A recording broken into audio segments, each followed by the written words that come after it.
الحمد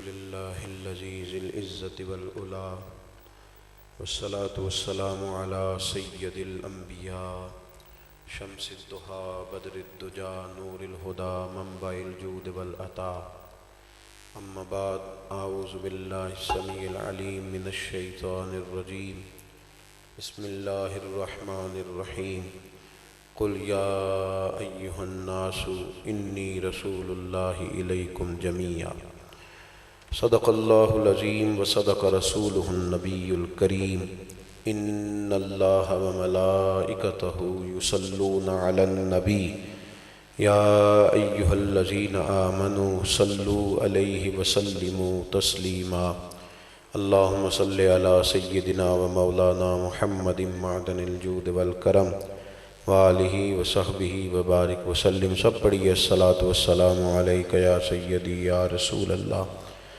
وعلی آلک واصحابک یا سیدی یا حبیب اللہ۔ حمد و صلاۃ کے بعد دوستو، بزرگوں اور بھائیوں، آج کی اس محسن انسانیت سیمینار اور کانفرنس کا انعقاد پتوں کی بہار ایسوسی ایشن کے احباب نے اپنی محبت کے ساتھ کیا ہے۔ اللہ تعالیٰ دین کے کاموں میں اخلاص کی توفیق عطا فرمائے اور اس سعی کو اپنی بارگاہ میں مشکور فرمائے۔ ہم سب کو رسول رحمت صلی اللہ تعالیٰ علیہ وسلم کی مقدس سیرت پر عمل کی توفیق عطا فرمائے۔ دنیا کے اندر ڈھیروں لوگ ایسے ہیں کہ جو سطحی اور گروہی سوچوں کا شکار ہیں۔ ہم جب شعور کی آنکھیں کھولتے ہیں تو ہمیں کچھ چیزیں سننے کو ملتی ہیں، وہ یہ ہوتی ہیں کہ تیرا فیوچر ہے، تیرا گھر ہے، تیرا مستقبل ہے، تیرے بچے ہیں۔ پھر ایک وقت ایسا بھی آتا ہے کہ انسان اپنے بچوں کو دیکھتے دیکھتے کئیوں کے بچوں کے گھر کی روشنی چھین لیتا ہے۔ اس کے ذہن پر اپنا گھر اس قدر زیادہ سوار ہو جاتا ہے کہ وہ بہت سارے گھروں کے چراغ گل ہوتے تو دیکھ لیتا ہے، لیکن اپنی روشنی کی طرف بڑھتا ہے۔ اسلام گروہ پرستی کا قائل نہیں، حق پرستی کا قائل ہے۔ اسلام کسی شخص کو بھی کسی سطحی سوچ میں مبتلا نہیں کرتا، بلکہ بڑی سوچیں دیتا ہے۔ رسول کریم صلی اللہ تعالیٰ علیہ وسلم کے بارے میں رب تعالیٰ نے قرآن مجید میں فرمایا کہ اے محبوب، آپ ان لوگوں سے فرما دیں، قل یا ایہا الناس، اے لوگو، انی رسول اللہ، بے شک میں اللہ کا رسول بن کے آیا ہوں، الیکم جمیعا، تم سب کی طرف۔ میں کسی ایک علاقے کا، کسی ایک قبیلے کا، کسی ایک گروہ کا نہیں، انسانیت کے لیے رسول بن کے آیا ہوں۔ اور نبی پاک صلی اللہ تعالیٰ علیہ وسلم کے جو جملے صحیح بخاری میں موجود ہیں وہ اس طرح ہیں۔ حضور نے فرمایا میں کسی گروہ اور قبیلے کے لیے نہیں، ہر سرخ اور سیاہ کا رسول بن کے آیا ہوں۔ سب کے لیے اللہ تعالیٰ نے مجھے تعلیمات دی ہیں۔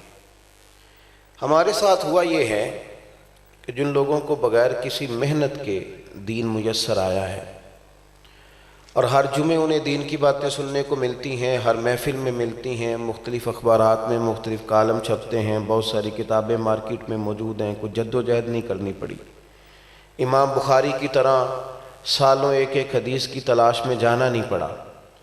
ان لوگوں کو اس کی وہ والی قدر نہیں، اس طرز سے ہم ان چیزوں کو نہیں دیکھتے۔ کسی بہترین شاعر کا کوئی اچھا شعر پڑھا جائے تو جو ذوق ہم لوگوں کا اس طرف دیکھتے ہیں وہ احادیث مبارکہ کے بارے میں، سیرت نور کے بارے میں خدا نخواستہ وہ نہیں ہوتا جو ہونا چاہیے۔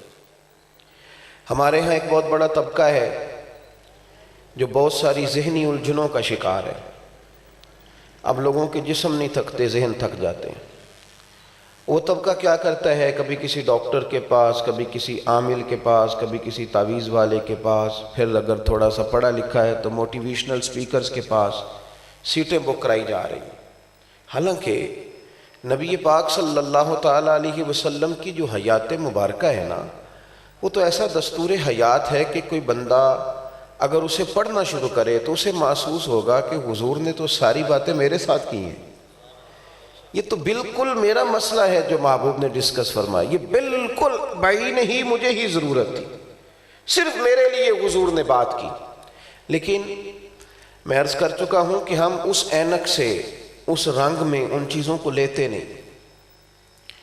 بالکل اگر کوئی لوگ یہ بات کہیں کہ مولوی اور ممبر اور محراب اس کا ذمہ دار ہے، تو ہم ممبر اور محراب میں آنے والی کمزوریوں اور غلطیوں سے اپنے آپ کو پاک نہیں سمجھتے۔ یہاں بھی کمزوریاں ہیں، لیکن حضور نے تو فرمایا میں سب کا رسول ہوں۔ یہ صرف یہاں کی ذمہ داری تو نہیں تھی، اس میں تو سب کو کہا گیا تھا بلغوا انی ولو آیا، ایک ایک آیت لے لو، دنیا میں نکل جاؤ۔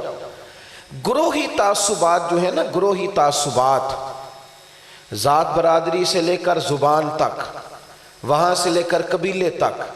میں اس وطن میں رہتا ہوں کہ جس وطن میں ہمیں اس طرح بانٹا گیا ہے کہ جس سیاسی جماعت کی حکومت پنجاب میں ہے اس کی سندھ میں نہیں ہے، اور جس کی سندھ میں ہے اس کی خیبر پختونخوا میں نہیں ہے۔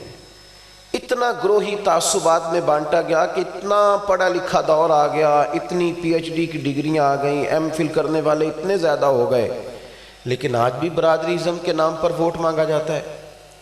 آج بھی دیکھا جاتا ہے کہ کس برادری کے ووٹ زیادہ ہیں۔ یہ جو گروہی تعصبات ہیں، ان سے اٹھ کر نبی کریم نے بات کی۔ رسول کریم صلی اللہ تعالیٰ علیہ وسلم نے نا ہر غریب کو امیر کرنے کی بات نہیں کی۔ یہ نہیں فرمایا سارے غریبوں کو امیر کریں گے، بلکہ محبوب نے فرمایا ہم غریب اور امیر کے لیے قانون ایک جیسا کریں گے، ہم ان کے لیے رہنے کی آسانی ایک جیسی کریں گے۔ جج کی نظر میں جس طرح ایک امیر کے لیے وقت ہوگی، عزت ہوگی، قدر ہوگی۔ مجھے ملک سے باہر جانا تھا تو میں حصول ویزا کے لیے ایک آفس میں چلا گیا،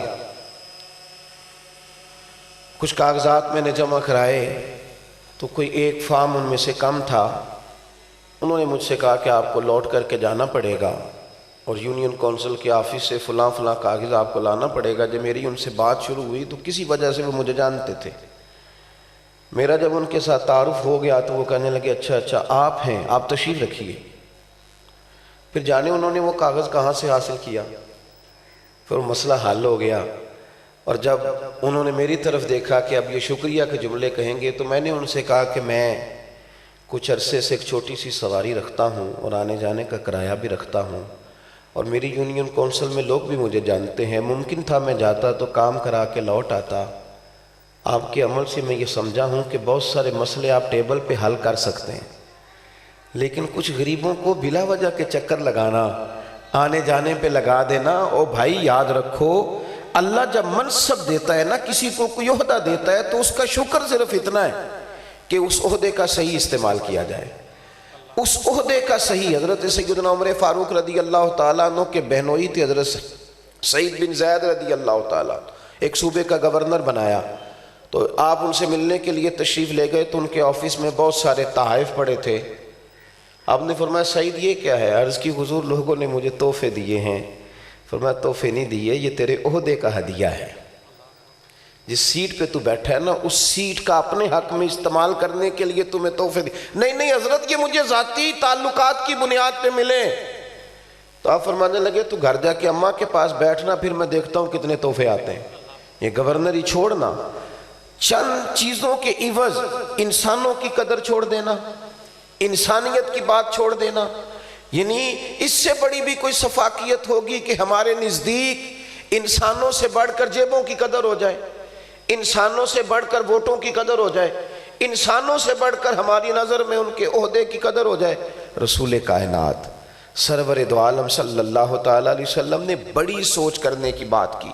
اللہ کے محبوب علیہ السلام نے بحیثیت انسانیت بڑے بڑے، یہ صرف میرے محبوب نے قانون دیا ہے، الخلق و یال اللہ، فرمایا یہ ساری مخلوق اللہ کا کنبہ ہے، یہ مخلوق رب کا خاندان ہے، اور فرمایا جو رب کے خاندان سے، اس کے کنبے سے، جو اس کی شان کے لائق ہے، باقی تو وہ لم یلد و لم یولد ہے نا، یہ سمجھانے کے لیے فرمایا جو اس کی شان کے لائق ہے، جو رب کریم کی مخلوق سے پیار کرے، اللہ بھی اس بندے سے پیار کرتا ہے۔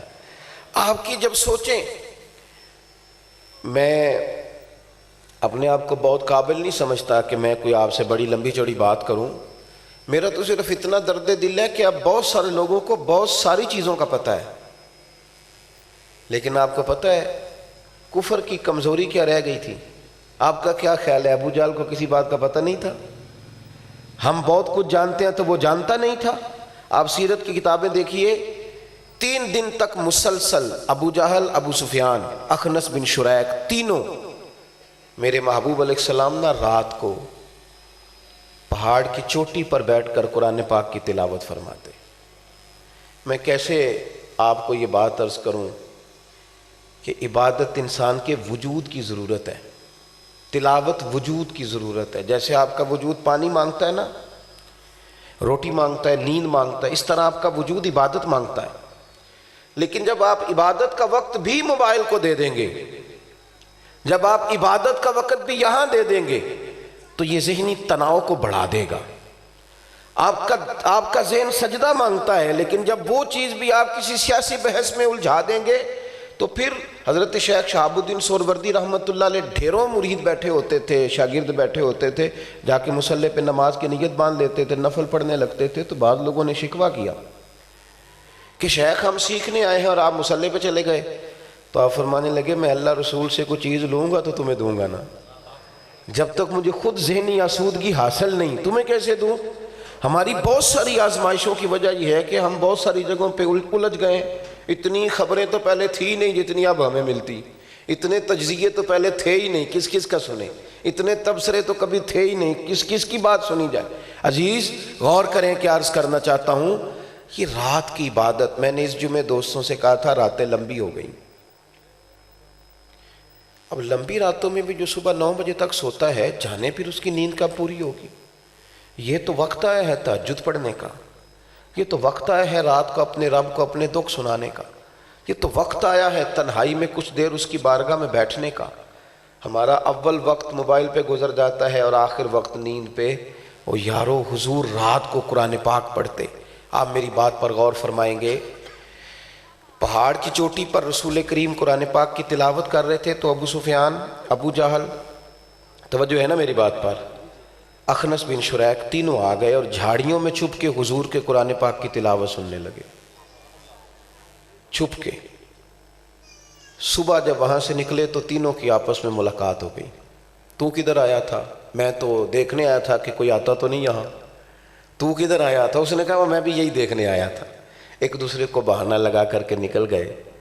کہتے ہیں اگلی رات ارادہ تھا نہ آئیں، پر وہ مد بھری آواز کانوں میں اس طرح گونجتی تھی کہ سونے نہیں دیتی تھی۔ تیریاں ویکھ کے اداواں تے میں مرید ہی ہو گئی۔ وہ اٹھے اسی ذوق سے، پھر آ کے نا آج مختلف جگہ پہ چھپ کے بیٹھے، ساری رات ہی حضور کی تلاوت سنی، ساری رات ہی قرار ملا، ساری رات۔ اگلی صبح آ گئی، اور میرے بھائی رہا جا سکتا ہے تلاوت میں بھی ساری رات۔ اگر موبائل پہ اچانک آنکھ کھلے اور ہمیں پتہ چلے او خو مجھے تو 4 گھنٹے ہو گئے، تو کچھ لوگوں کا دل یہاں لگتا ہے تو کچھ کا وہاں لگتا ہے۔ جن کا وہاں لگنے لگ جائے ان کو بھی پتہ نہیں چلتا وقت کا۔ تو کہتے ہیں 3 دن مسلسل ایسا ہوتا رہا، آتے رہے، پھر پکا وعدہ کیا اب نہیں آنا، لیکن کیا کریں اگلی رات پھر نیند نہ آئی۔ تینوں کافر تھے، جناب ابو سفیان بھی ابھی کلمہ نہیں پڑھتے تھے۔ کہتے ہیں پھر آ گئے اس جگہ۔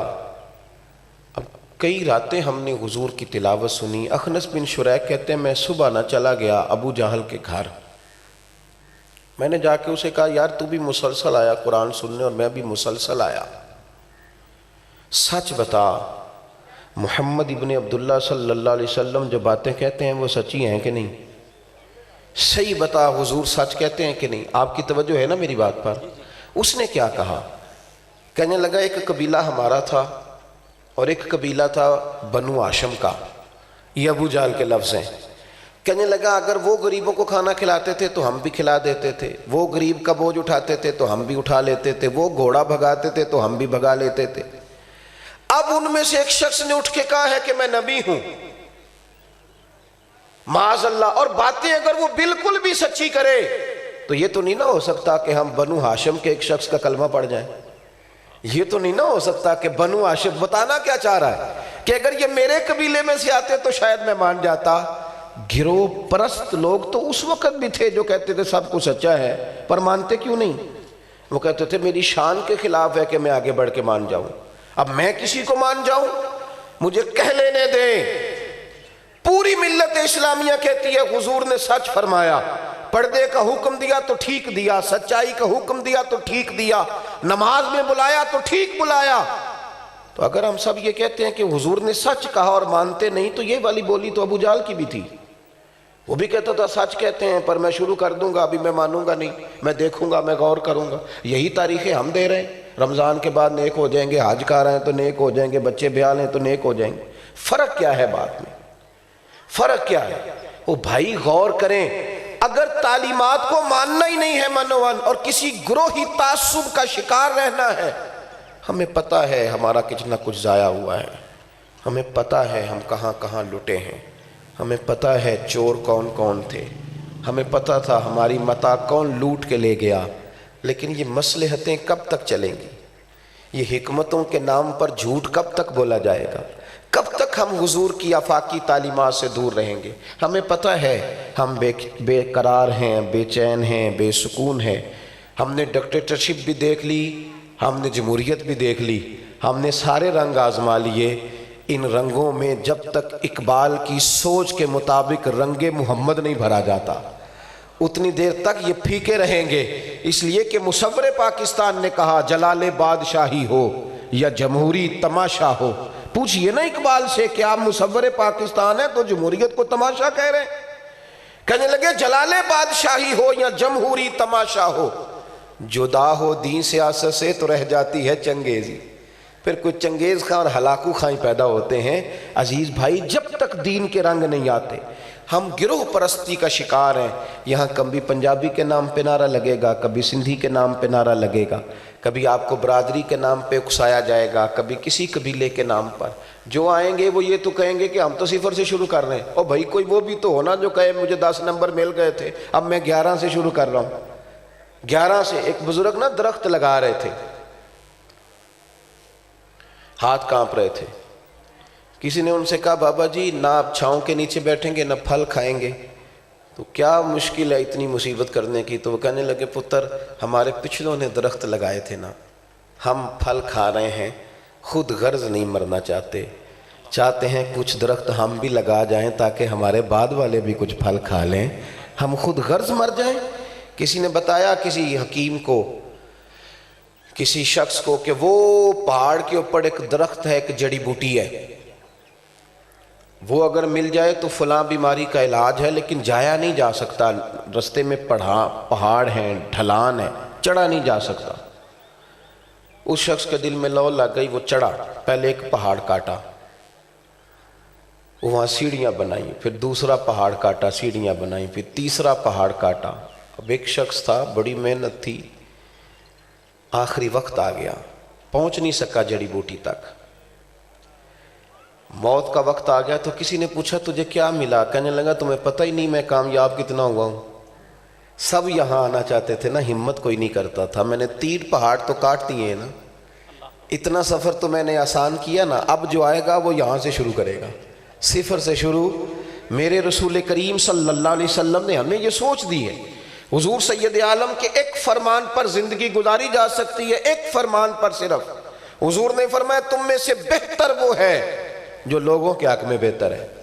بس دیکھ لو تم کسی کو کیا نفع دے سکتے ہو، دیکھ لو تمہاری وجہ سے بھائیوں کا کیا نفع ہوا، تمہاری وجہ سے سسرال والوں کا کیا نفع ہوا، تمہاری وجہ سے محلے داروں کا کیا نفع ہوا، تمہاری وجہ سے دوستوں کا کیا نفع ہوا، تم جس فیلڈ میں تھے اس شعبے کو کیا دے کے جا رہے ہو، تمہارے بعد آنے والے گند صاف کریں گے یا وہاں سے آغاز کریں گے، تمہیں شاباش دے کے تم سے سیکھ کے آگے بڑھیں گے۔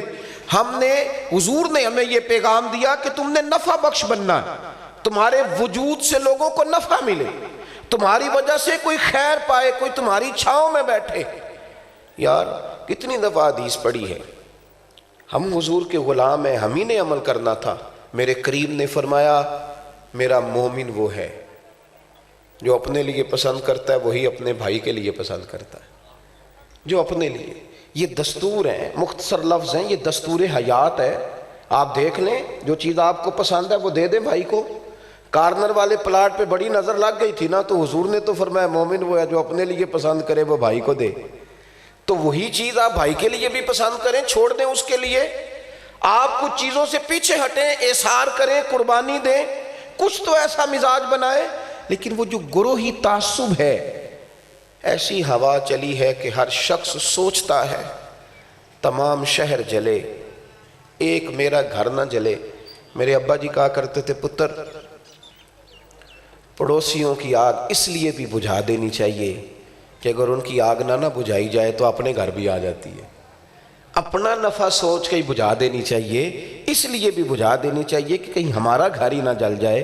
دوستو تھوڑی وسعت، بڑے لوگوں کی سوچیں بڑی ہوتی ہیں، بڑے لوگوں کی باتیں بڑی ہوتی ہیں. رسول پاک صلی اللہ تعالیٰ علیہ وسلم کا کوئی فرمان بھی آپ پڑھیں گے تو آپ کو بڑا نظر آئے. حضور نے ایک وسیع المشرب، ایک بڑی بات لوگوں کو بتائی، ایک بڑا نظام حضور نے دیا.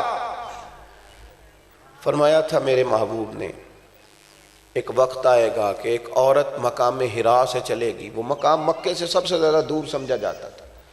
ایک اکیلی خاتون مقام حرا سے چلے گی اور مکہ شریف اور مدینہ طیبہ آئے گی. حضور فرماتے ہیں اسے سوائے اللہ کے کسی کا ڈر نہیں ہوگا. میں تو اپنے محلے میں اپنی بیٹی کو رات دکان پہ نہیں بھیج سکتا. میں تو اپنے علاقے میں جہاں سب اپنے رہتے ہیں وہاں بھی خوف آتا ہے. لیکن حضور نے فرمایا مقام حرا سے میں تمہیں دوں گا نا وہ نظام بنا کے، عورت اکیلی چلے گی، سوائے اللہ کے کسی کا ڈر نہیں ہوگا. حضرت ابو ہریرہ فرماتے ہیں پھر ایک بی بی آئی، حضرت عمر کے دور میں آئی، اور وہ اکیلی اونٹنی پہ سامان رکھے ہوئے آئی، اور وہ تنہا مدینے پہنچی تو کسی خاتون نے پوچھا ساتھ کون آیا ہے؟ کہنے لگی خدا کی رحمت کے سہارے آئی. سارے رستے کسی نے مدد تو کی ہے پر کسی نے تکلیف نہیں دی، کسی شخص نے خیر خواہی تو کی ہے پر کسی کی میلی نظر نہیں پڑی. حضرت ابو ہریرہ کہتے ہیں بات وہ بی بی بتا رہی تھی اور ہماری آنکھیں اور ہمارے دل رسول پاک پر درود و سلام پڑھ رہے تھے. حضور نے نا بڑی سوچیں.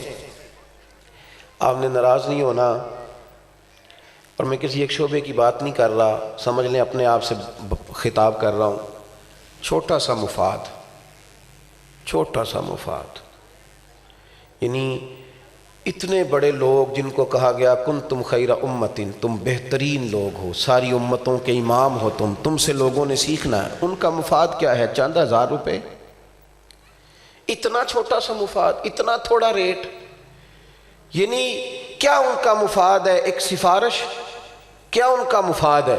اتنی سطحی اور چھوٹی بات. نبی پاک صلی اللہ علیہ وسلم تشریف لے کر کے جا رہے تھے مکہ شریف سے مدینہ طیبہ. ابو جہل نے اعلان کیا کہ جو حضور کو معاذ اللہ ثم معاذ اللہ نقل کفر نہ باشد گرفتار کرے گا نا اسے 100 سرخ اونٹ دیے جائیں گے. بڑا مہنگا ہوتا تھا عرب میں سرخ اونٹ. ہمیں ویسے مہنگی چیزوں کا پتہ ہے، جب لوگ مہنگائی کا رونا روتے ہیں تو میں کہ لوگوں سے پوچھوں کہ تمہیں تو سستی چیزوں کا پتہ ہی نہیں، تمہیں تو مہنگی چیزوں کا پتہ ہے. اس لیے کہ میں تو اس ملک میں رہتا ہوں جس میں پرانے ماڈل کا موبائل تو مل جاتا ہے، نیا آئے تو شارٹ ہو جاتا ہے، وہ تو ملتا ہی نہیں. یہاں تو لوگ نئی گاڑی جلدی خریدنے کے لیے چند لاکھ روپے زیادہ بھی دے دیتے ہیں. غریب تو وہ ہے بیچارہ جو رات اپنی بیوی سے مشورہ کرتا ہے کہ صبح بچوں نے اسکول جانا ہے، گھی ہے ناشتے میں پراٹھا پکانے کے لیے، تو وہ کہتی ہے آپ کو تکلیف نہیں دینا چاہتی، اذیت نہیں دینا چاہتی، نہیں ہے گھر میں گھی، صبح کسی پڑوسن سے ایک پیالی مانگ لوں گی، آپ تکلیف نہ اٹھایا کریں. پہلے ہی اوور ٹائم لگا کے آپ کا وجود کمزور ہو گیا ہے. گندم امیر شہر کی ہوتی رہی خراب، بچی کسی غریب کی فاقوں سے مر گئی. ہمیں کیا لگے، ہم تو جب امیر ہوتے ہیں تو پھر ہماری یاریاں بھی امیروں سے، پھر تو باتیں بھی بڑی بڑی، پھر کہاں چلتے پھرتے سڑک پہ پیدل والا تو بیوقوف نظر آتا ہے، موٹر سائیکل والا تو بیوقوف ہے، رستہ ہی نہیں دے رہا، اور گدھا ریڑھی والا اس کو تو ہونے نہیں چاہیے تھا، روڈ پہ پجاروں والے کو پریشان کر رہا ہے، اس کا کیا کام تھا؟ ہے نا آج بھی. ایک بیٹی میں نے بھی ایسی دیکھی، جب زلزلہ آیا تھا نا کشمیر میں، تو اس خاتون نے یہ کیا تھا کہ سلائی مشین پر بیٹھ کے سارا جہیز بنایا تھا. لیکن اس نے باپ سے کہا تھا ابا اگر تو مزدور ہے تو میں بھی تو مزدور کی بیٹی ہوں نا، اس طرح کر، میں 3 کپڑوں میں چلی جاؤں گی اور تمہیں کبھی شکایت کا موقع بھی نہیں دوں گی، میں تمہیں وہاں رہ کے دکھاؤں گی. یہ اٹھا ان کو دیا جن کے گھر سارے اجڑ گئے. لیکن بہت سارے امیر ہوتے ہیں جو ایسے موقع پہ اپنی جیبوں پہ ہاتھ رکھ لیتے ہیں، وہ ہاتھ رکھ لیتے ہیں، کہتے ہیں اوہ ہو تمہیں نہیں پتہ، ہمارا تو ہاتھ بڑا سخت تنگ ہو گیا ہے، اور تمہیں کیسے بتائیں کہ مسائل کتنے بڑھ گئے ہیں۔ میں باتیں زیادہ نہیں کرنا چاہتا۔ ابو جہل نے اعلان کیا تھا 100 سرخ اونٹ جو حضور کو معاذ اللہ پکڑ کے لائے، قربان جائیں۔ محبوب اپنا سفر کر رہے ہیں، سراقہ بن مالک کہتے ہیں کہ میں اس 100 سرخ اونٹ کے لالچ میں نا حضور کے پیچھے چلا گیا، اور جا کے میں نے حضور کو پا لیا۔ اللہ کا حکم، حضور کا معجزہ کہ جب میں حضور کے قریب پہنچا تو میرے گھوڑے کے پاؤں زمین میں دھسنے لگے، میں نے معافی چاہی تو حضور نے معاف کر دیا، میں نے پھر حملہ کرنا چاہا تو پھر زمین نے پکڑ لیا، 3 دفعہ میں نے معافی مانگی، اپنے موضوع پہ رہنا چاہتا ہوں۔ فرماتے ہیں حضور نے کیا فرمایا، آپ کی توجہ ہے میری بات پر؟ محبوب فرمانے لگے تو صرف 100 سرخ اونٹوں کے لالچ میں آ گیا ہے۔ اس زمانے میں سب سے سپر پاور طاقت سمجھی جاتی تھی کیسر روم، وہ سونے کے کنگن پہنتا تھا موٹے موٹے، جب بات کرتا تھا تو آپس میں بجتے تھے، پوری دنیا میں مشہور تھے کنگن۔ کریم فرمانے لگے تو صرف 100 سرخ اونٹوں کے لالچ میں آ گیا ہے، اور میں تو تیرے ہاتھوں میں کسرا کے کنگن دیکھ رہا ہوں۔ آپ سوچ دیکھیں، ابھی مکہ سے حضور نکلے ہیں، مدینہ پہنچے نہیں، وہاں پہنچے نہیں، ایک گاؤں پر بھی اسلام کی حکومت نہیں، لیکن اتنی بڑی سوچ، اتنی بڑی بات، فرمایا تیرے ہاتھوں میں کنگن آئیں گے، تو سب سے بڑی سپر پاور سے انعام لینے کی بات کر، تو صرف اونٹوں کے لالچ میں آ گیا، بڑی بات کر، اٹھ باندھ کمر کیوں ڈرتا ہے، پھر دیکھ خدا کیا کرتا ہے۔ سوچ تو بڑی کریں، امام غزالی فرمایا کرتے تھے تو بانٹنے کا ارادہ تو کر، دینے والا تو رب ہے، تو ارادہ کر میں نے بانٹنا ہے، وہ تجھے بانٹنے کی توفیق دے گا، لیکن تیری سوچ ہی بڑی نہیں ہوتی۔ تو دیکھیں نا، مطلب کتنی کمزور بات ہے کہ میں دیہڑی لگانے جا رہا ہوں، میں آٹے کے چکر میں جا رہا ہوں، یہاں بھی الجھیں گے کیا مسلمان؟ ان کی سوچیں بھی ایسی ہوں گی۔ اقبال کہتے ہیں کہ بازو تیرا توحید کی قوت سے قوی ہے، اسلام تیرا دیس ہے، کیونکہ تو مصطفی ہے، تو دیکھ تو صحیح تیری پہچان کیا ہے۔ اور پھر کہنے لگے عجب نہیں کہ خدا تک تیری رسائی ہو، پر تیری نظر سے تو پوشیدہ ہے آدمی کا مقام، تو بندے کی قدر ہی نہیں سمجھ سکا، وہاں تک تو کیسے جائے؟ اور چل کچھ نہ کر، اپنے من میں ہی ڈوب کر پا جا سراغ زندگی، تو اگر میرا نہیں بنتا نہ بن، اپنا تو بن، اپنی سوچ ہی بڑی کر لے، اپنے اوپر ہی کچھ محنت کر لے۔ دوستو، محبوب نے فرمایا تمہیں تو وہ کسرا کے کنگن ملنے والے۔ سراقہ مسلمان ہو گئے، کلمہ پڑھ لیا، سرکار مدینہ طیبہ تشریف لے گئے۔ وقت آیا کہ مکہ بھی فتح ہوا، حالات بھی بدلے، سرکار کا وصال ظاہری ہوا، سیدنا صدیق اکبر آئے، پھر ان کا وصال ہوا، ابھی کنگن نہیں آئے، بوڑھے ہو گئے حضرت سراقہ بن مالک، پوتوں کے بھی بیاہ ہو گئے، حضرت عمر کا زمانہ ہے، لوگ کہتے ہیں سراقہ بڑے بیمار ہو، پتہ نہیں کیا بنے گا، کہنے لگے کچھ بھی نہیں، ابھی اسرائیل نہیں آئیں گے، اس لیے کہ حضور نے فرمایا تھا کنگن آنے ہیں، جب تک کنگن نہیں نہ آتے موت کوئی نہیں آئے گی، ساڈے نبی دی زبان ساڈے واسطے قرآن، جب تک نہیں آتے موت نہیں آئے گی، پکی بات ہے۔ اللہ اکبر۔ حضرت عمر کے زمانے میں نا کنگن آئے، گھر میں ہو گئے، بیٹھنا شروع کر دیا تھا، اب آتے نہیں تھے مسجد شریف، بوڑھے ہو گئے تھے۔ حضرت عمر نے کہا جناب سراقہ کو بلاؤ، تو ان کے پوتے کہنے لگے دادا سے اٹھا نہیں جاتا۔ جناب عمر رو پڑے، فرمایا ایک دفعہ کان میں جا کے کہنا کنگن آ گئے، ایک دفعہ کہنا کنگن آ گئے، جو دن کو کہہ دیا دن ہے تو دن نکل آیا، جو شب کو کہہ دیا شب ہے تو رات ہو کے رہی، اور خدا نے ان کی زبان کو وہ اختیار دیا، جو نکلی منہ سے ان کے وہ بات ہو کے رہی۔ اور فاضل بریلوی علیہ رحمہ نے کہا تھا کہ وہ زبان جس کو سب کن کی کنجی کہیں، اس کی نافذ حکومت پہ لاکھوں سلام۔ فرمایا کہنا جا کے کنگن آ گئے، جناب سراقہ کے کان میں کہا سراقہ کنگن آ گئے، پھینکا انہوں نے لحاف دور، اٹھے اور دوڑے۔ صحابہ فرماتے ہیں پہنا حضرت عمر رہے تھے، پہن جناب سراقہ رہے تھے، پر سب کی آنکھیں بھیگی ہوئی تھی، سب رو رہے تھے اور کہہ رہے تھے کتنے سچے وعدے ہیں رسول پاک کے، کتنی سچی باتیں ہیں ہمارے نبی۔ وسعت لائیں اپنی طبیعتوں میں، وسعت۔ ایک آفیسر نے لکھا ہے کہ میں جب یہاں آج منگلا ڈیم ہے نا، یہاں پہلے میرپور شہر ہوتا تھا پورا، پھر ایک حادثے میں یہ تباہی ہوئی، شہر سارا ملیا میٹ ہوا۔ کہتے میں گزر رہا تھا تو ایک بوڑھا شخص اور اس کی بیوی گدھے پہ 2 بوریاں رکھ کے گزر رہے تھے، تو ہم اپنی گاڑی میں جا رہے تھے تو انہوں نے ہاتھ دے کے روکا۔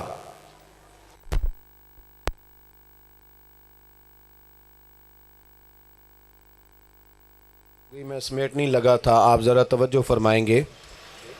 وہ آفیسر کہتے ہیں کہ جب بزرگوں نے ہماری گاڑی کو روکا تو ہم بھی نیچے اتر گئے کہ ایک ضعیف خاتون ہے، ایک مرد ہے، پوچھا جناب خیریت؟ انہوں نے کہا کہ بیت المال کا دفتر کہاں ہے، جہاں سرکاری خزانہ جمع کرایا جاتا ہے، وہ کہاں ہے؟ تو میں نے بڑی تجسس بھری نظروں میں پوچھا بابا جی آپ کو کیا کام ہے؟ وہ کہنے لگے پتر ہمارا شہر تباہ ہو گیا ہے، ہمارے بڑوں کی یہاں قبریں ہیں، ہم دونوں میاں بیوی بوڑھے ہیں، محنت کر کے نا ہم نے کھود کے تو کچھ سونا چاندی کچھ قیمتی چیزیں ان بوریوں میں بھری ہیں، اب ہم حکومت کے خزانے میں جمع کرانے جا رہے ہیں تاکہ ہمارا شہر پھر سے آباد ہو جائے، یہ بستیاں پھر سے چلنے لگیں۔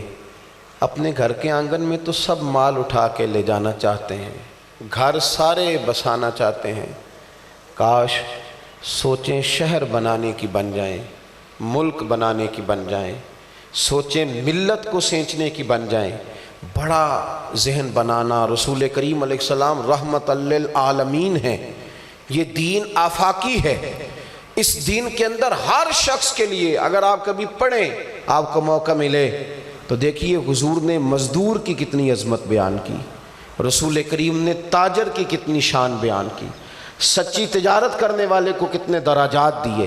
رسول کائنات صلی اللہ تعالیٰ علیہ وسلم نے ایک شخص کو جو محنت کر کے رات کو سو جاتا ہے صبح اٹھتا ہے، اگرچہ اس نے تہجد نہیں پڑھی، عشاء اور فجر ہی پڑھی ہے، تو محبوب نے فرمایا چونکہ رزق حلال میں تھکا تھا اللہ نے پچھلے گناہ ہی معاف فرما دیے۔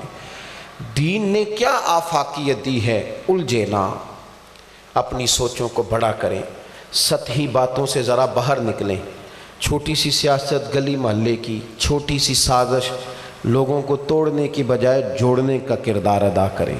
گروہ پرست لوگ سوسائٹی کو تقسیم کر دیتے ہیں، حق پرست لوگ معاشرے میں خوشبوئیں بکھیر دیتے ہیں۔ اللہ تبارک و تعالیٰ کی بارگاہ میں دعا ہے اللہ تعالیٰ حضور کی خوبصورت سیرت سے ہمیں صحیح معنوں میں فیض لینے کی توفیق عطا فرمائے۔ وما علینا الا البلاغ المبین۔